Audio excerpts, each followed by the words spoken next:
back. Now, we all get older by the day, so why not age in a healthy way, right?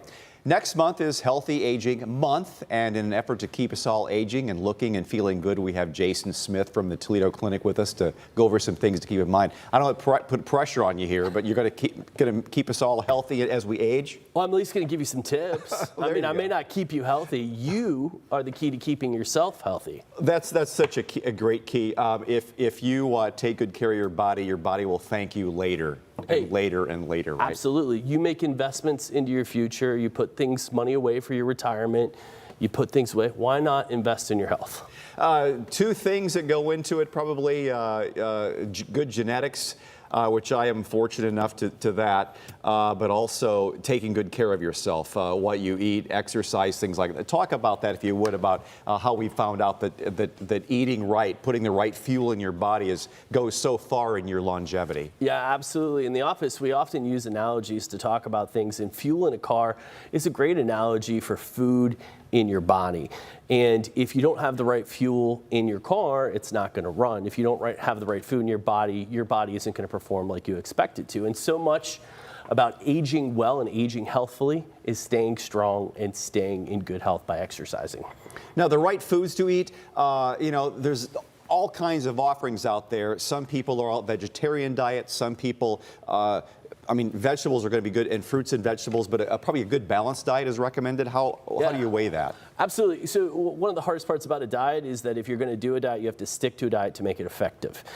So what is the best way to go is, like you said, just eating a well-rounded, complete diet, fruits, vegetables, carbohydrates, plenty of protein, even good fats, super important for healthy living. Some people, I kind of feel this way. I love to eat occasional steak or hamburger, but I don't eat a lot of that. I'm more of a chicken guy. Don't like seafood, don't like fish, but I know there's benefits of eating all of it. Where is the industry standing right now on consuming red meat? Yeah, I think everything in moderation. You don't want to be going down to your local steakhouse and ripping off a 72-ouncer. That's probably not good for your health. But it's great for social media. Hey, look at me, I chugged down a 72-ounce steak. I'm sure that'll get you a good pop on social media. Yeah. But I would not recommend doing that all the time. The goal is to be varied. The most effective diet that's probably ever been researched is the Mediterranean diet. But again, that diet is useless unless you're combining it with proper physical activity.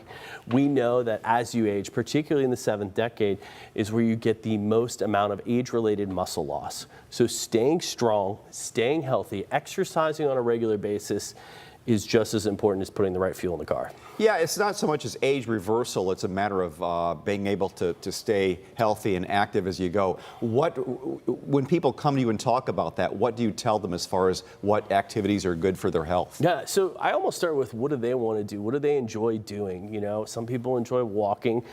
Some people enjoy playing pickleball per se. I think it's a great physical activity. And it's just getting them to do it consistently and making sure there's some form of resistance or weight training involved with that. Because we know that, again, muscle gain can be gained throughout your life.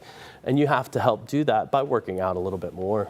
So some people, it's never too late to start. Let's say somebody's watching this, and maybe they're in their 80s right now, and they really never worked out. They thought, maybe I'm starting to recede a little bit, maybe trouble walking or maybe climbing those stairs. What are some activities they can do to try to get themselves back into it? Yeah, certainly. I think one of the best things to do is just band resistance activities that you could do seated in your chair. Anything to work both the upper and lower body will help. And then, of course, some balance training. We all know that as we age, our balance becomes a little bit more tricky, we'll call it. That's frightening to see, too. And you certainly, falls can be catastrophic. The data used to show that if you were to break your hip after the age of, say, 65, 70, your chance of death in 1 year is 50%.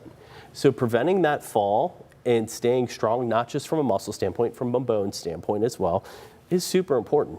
And when we talk about bone health, it actually starts in your mid-30s, particularly for women, making sure you have good, strong, healthy bones, and it's got to start now. The sooner you engage with physical activity and proper nutrition, the better off you're going to be. Now, physical health, of course, is important. Mental health is another factor coming out of COVID. It's been more in the forefront.